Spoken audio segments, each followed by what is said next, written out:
Hello, and thank you for tuning in to The Christian Skeptic. I'm your host, Sean Kerwin, and as always, it's my mission to take an honest look at our questions about Christianity through the lens of logic and reason. I'm not here to preach at you, just to start a conversation with you. I hope you enjoy the show.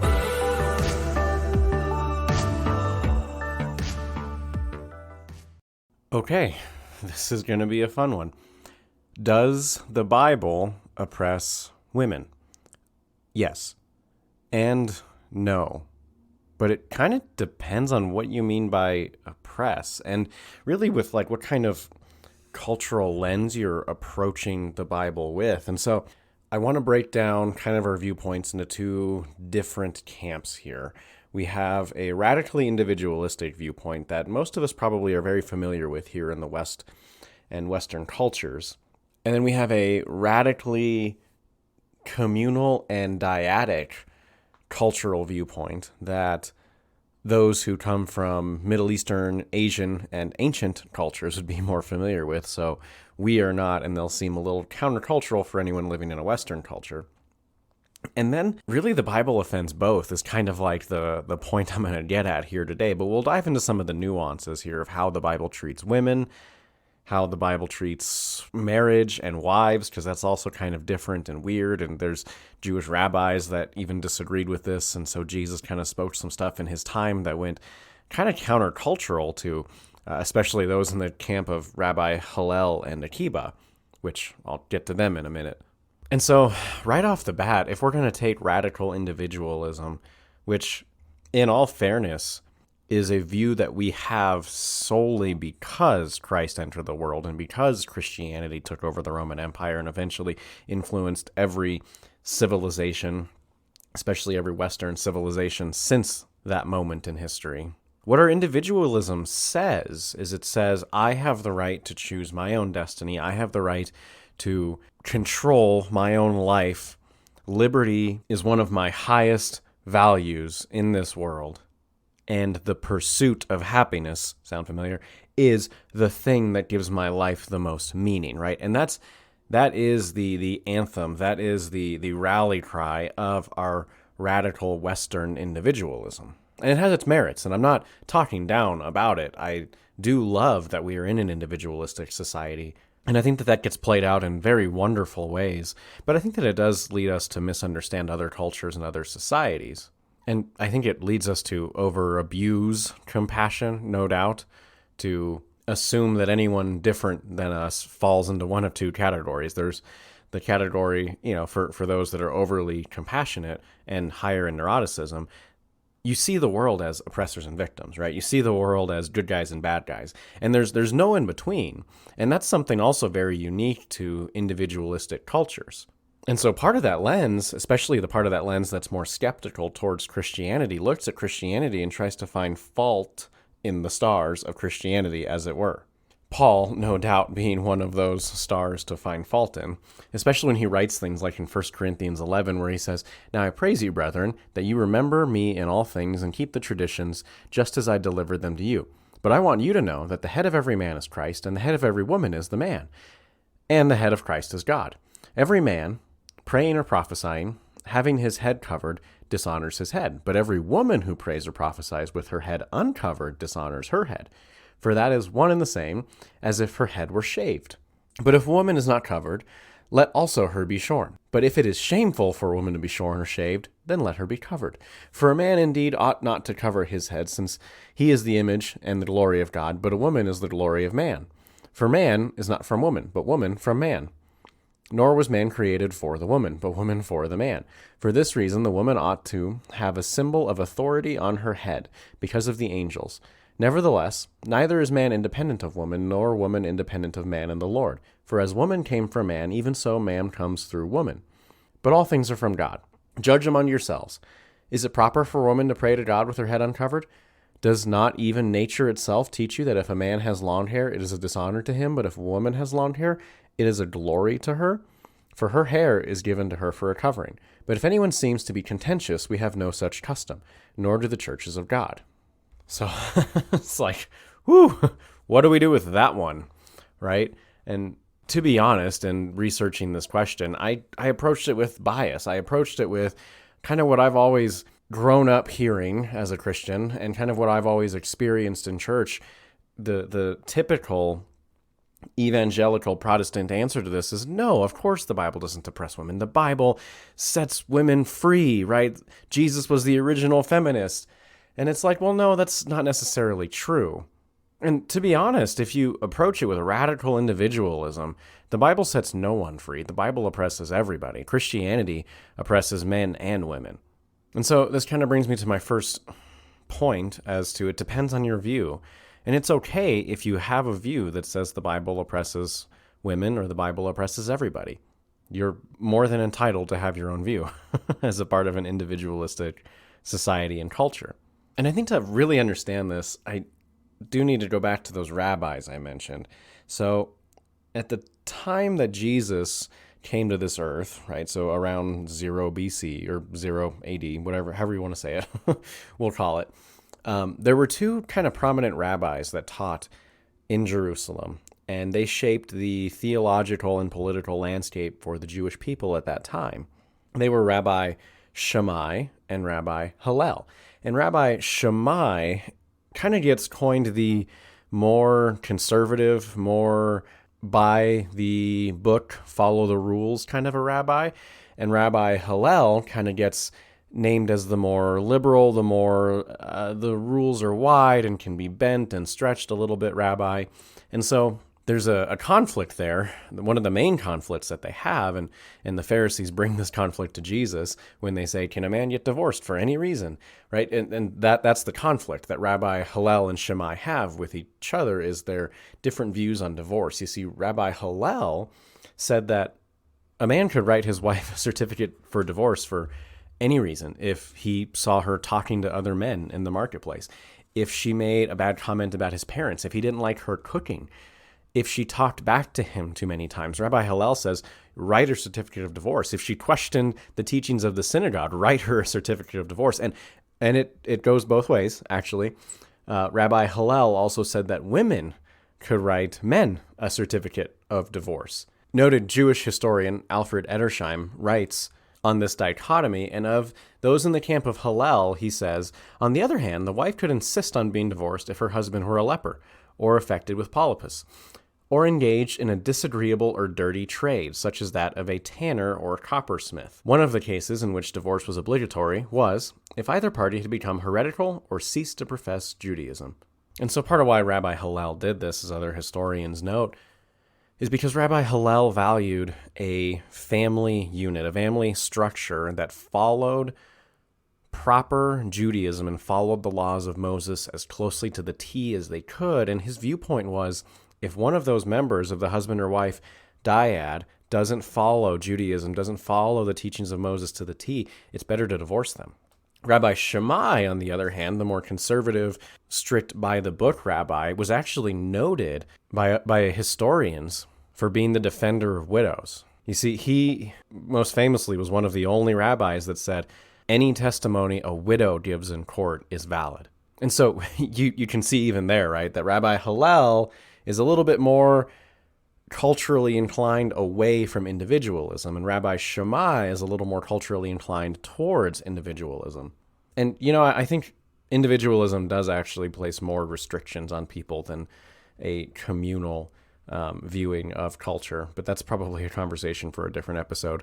But that being said, Rabbi Shammai placed much, much, much stricter laws on divorce. He basically said that other than adultery and several other circumstances of great degree, a man could not divorce his wife, and a wife could not divorce her husband. And so you can imagine with Jewish people, which rabbi was more popular and prominent, and thus after Hillel taught, a different rabbi named Akiba became a very prominent teacher, of whom we have records of his teaching and historians write in great detail about. But given the context of the culture at the time, we, in our individualistic Western mindset, would actually probably find Hillel to be more oppressive towards women because it was men in that culture writing divorce certificates to women more than women writing divorce certificates to men. And, let's be honest, in the Middle East 2,000 years ago, men did have more rights as Roman citizens or, Roman subjects even than women had, and women still couldn't even own land. So in our individualistic mind, Shammai would be the one that would be less oppressive to women. But in the ancient dyadic communal mind, Shammai would be the one more oppressive to women.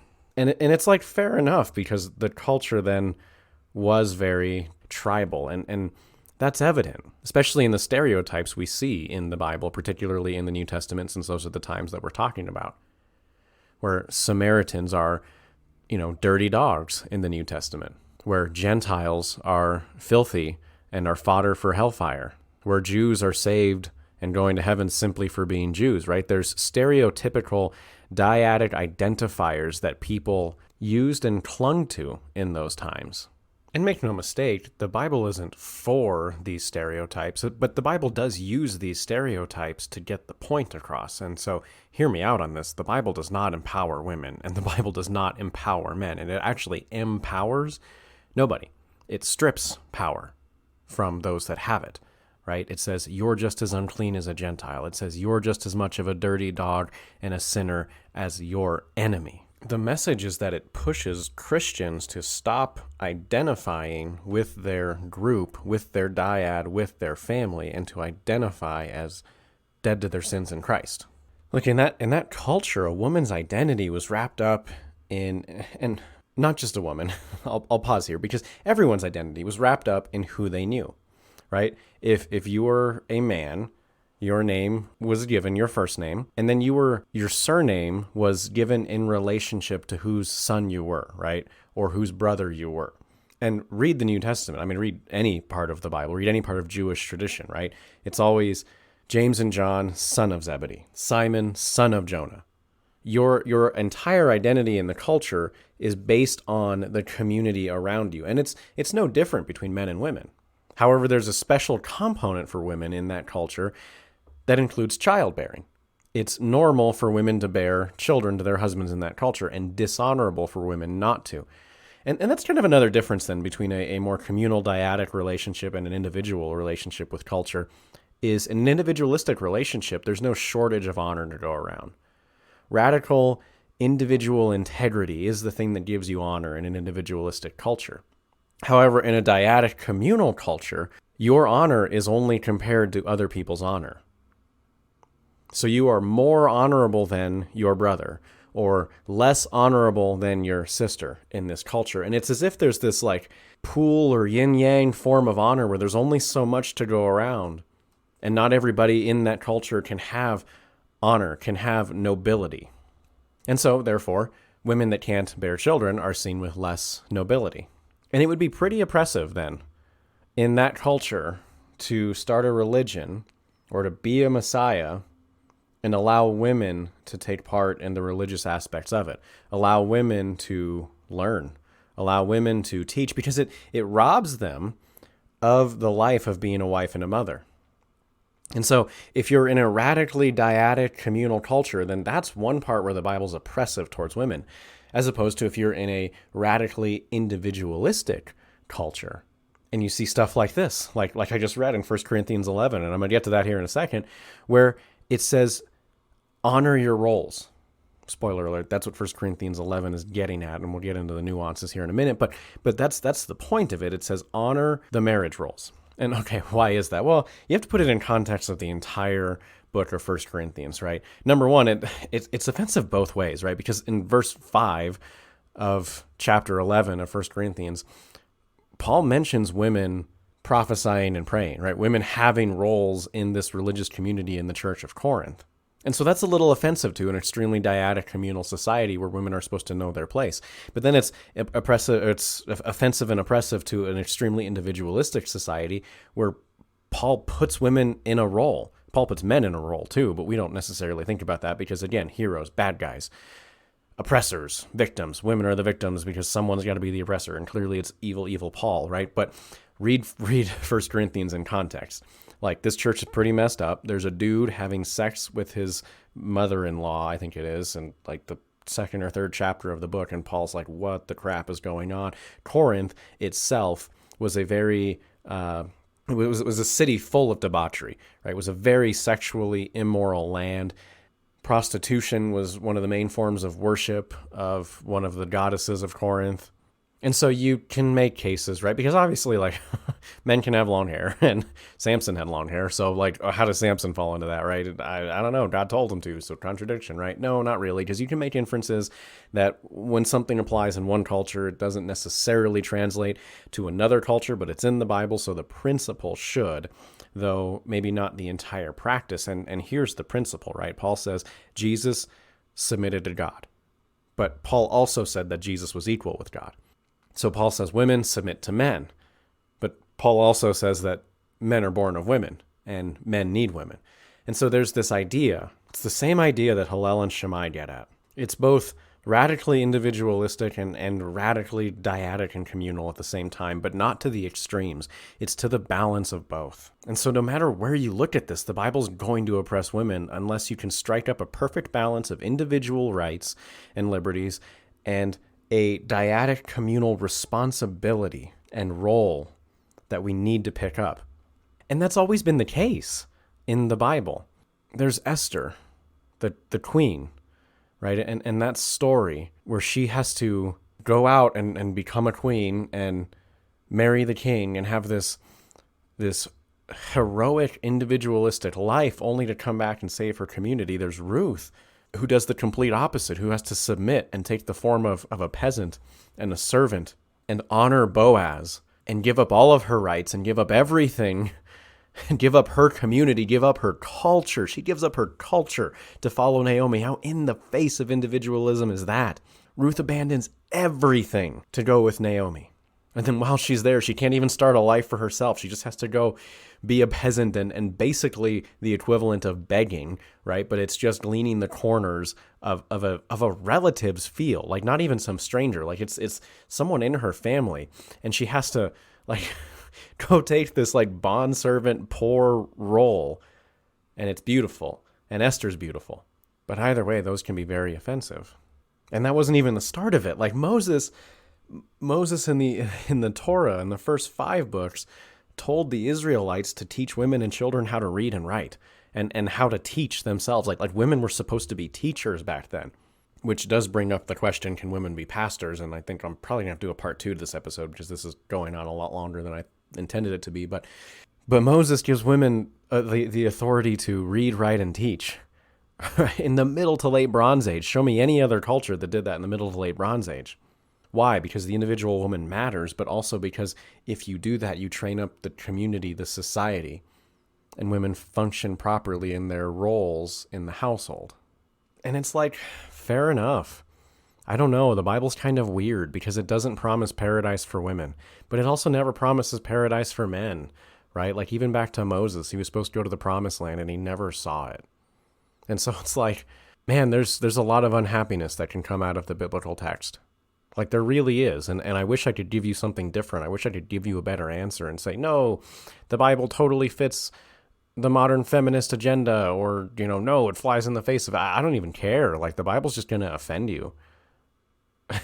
Like it's funny, but he's not a woman, but on this talk of individualism versus this dyadic community mindset as to how to approach culture, I can't help but think of Joseph from Genesis, the son of Jacob, the 11th son of Jacob's 12 sons, who has this dream, and he's with his family, and his whole identity is with his family, and then the brothers like try to kill him, but then, I forget if it's Judah or Reuben, but one of them's like, no, let's just like sell him off to slavery so we can make money that way. And so they do that, and then he gets sent off to slavery, but then like God has favor on him in Potiphar's house, and like he gets elevated like to the number one servant in Potiphar's house, but then Potiphar's wife is like, hey, good looking, and like, come sleep with me. And Joseph's like, no, like that would dishonor God and also my master Potiphar, who's treated me so well. I won't sleep with his wife. And then she like corners him and like tries to tear his clothes off, and he runs out naked. And then she accuses him and he gets sent to jail. But then he interprets dreams, but then they forget about him. But then Pharaoh has a dream. And I'm rushing through the story to get to the point, which is Pharaoh has a dream about years of plenty and years of famine. And Joseph interprets it. But the interpretation is interesting. It's interesting to me that Egypt would not have had the mindset to save, to put reserves in their cattle, in their food.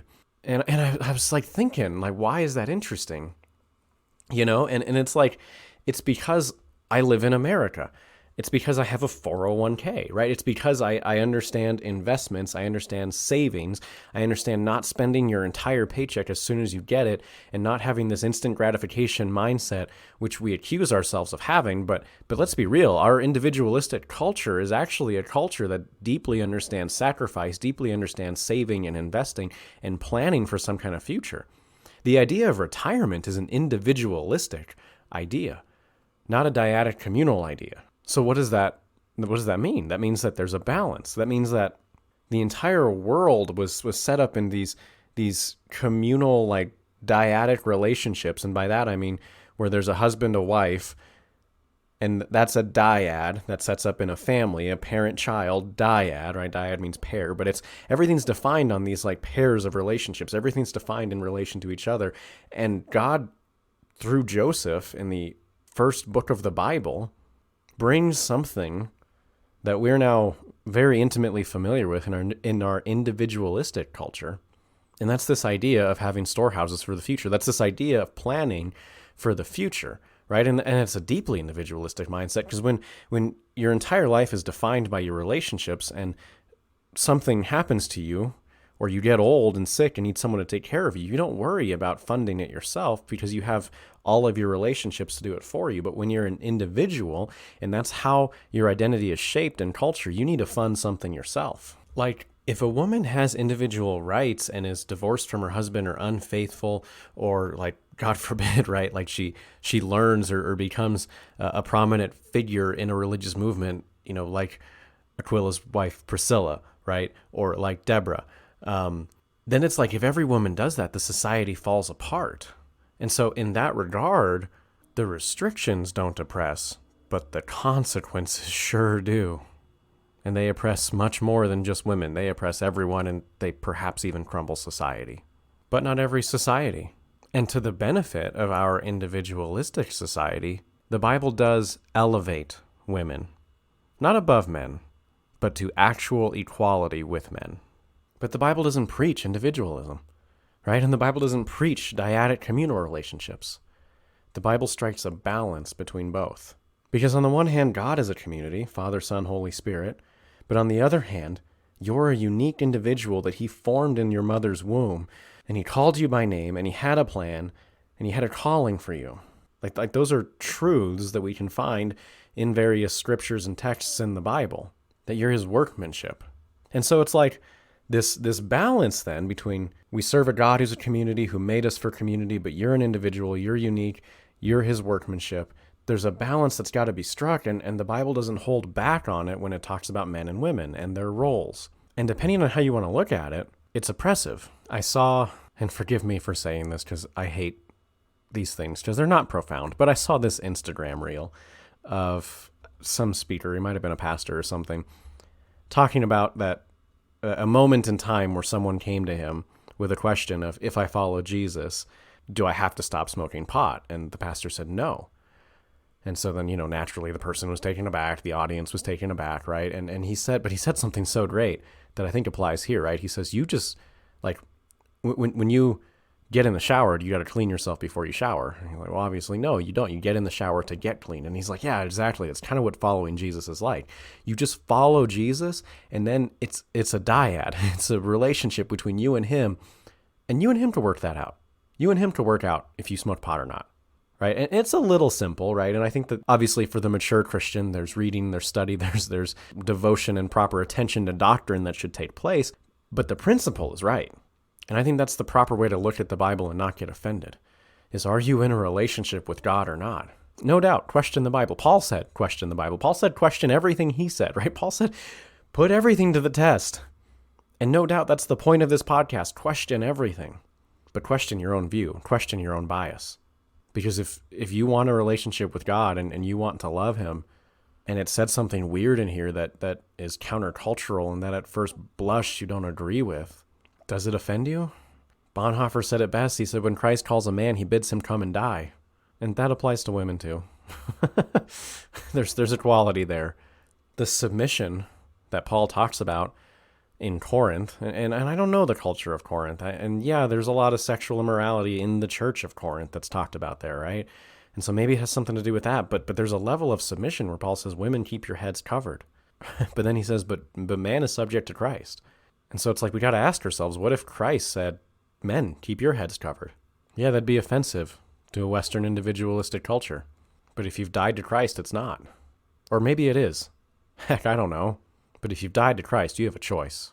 Do you submit and define your identity based on the dyadic relationship between you and God, as well as the individual value and honor he places on you? Or you drum up your identity based off your culture, individualistic or communal, doesn't matter. And I think that could possibly be the difference between being oppressed and not oppressed. But I don't know. Let me know what you think. Hopefully I didn't offend too many people. And as always, thank you so much for listening, and I hope you've enjoyed the show.